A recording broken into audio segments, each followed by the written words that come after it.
Mister China, നമുക്കൊരു comparison അങ്ങ് നടത്തിയാലോ? അതെന്താ എനിക്കൊരു പുച്ഛം? 1.4 ബില്യൺ ആളുകളുള്ള ലോകത്തിലെ സെക്കൻഡ് ലാർജസ്റ്റ് കൺട്രി ആടായിരുന്നു, അതും യൂത്ത് സ്ട്രെങ്ത്തിൽ ഒന്നാമത്. നമ്മളെടുത്തുകൊണ്ട് 1.41 ആളുകളെ വൺ ചൈൽഡ് പോളിസിയൊക്കെ വന്നുകൊണ്ടാണ് അതിലിങ്ങനെ കൺട്രോൾ ചെയ്ത് നിൽക്കുന്നത്. എക്കണോമിക്കലി നോക്കുകയാണെങ്കിൽ നമ്മളാണ് വേൾഡ് സെക്കൻഡ് ലാർജസ്റ്റ് എക്കണോമി.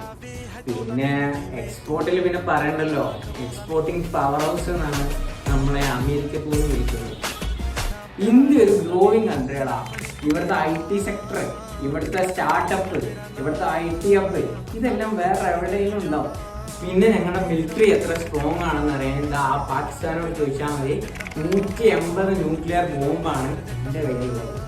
നമ്മുടെ അടുത്തുകൊണ്ട് നല്ല മിലിറ്ററി ഒക്കെ. നീ എത്ര പറഞ്ഞു? 180.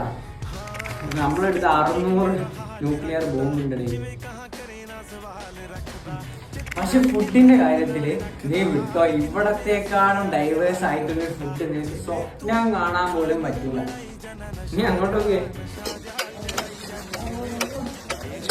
അങ്ങനത്തെ ആഗ്രഹമൊന്നും എനിക്കില്ല കേട്ടോ. നമ്മളെടുത്തുകൊണ്ട് അത്യാവശ്യത്തിന് വെറൈറ്റി ഫുഡ് ഐറ്റംസ്. അതാണോ നിന്റെ വെറൈറ്റി ഫുഡ്? ശരിയെന്നാ.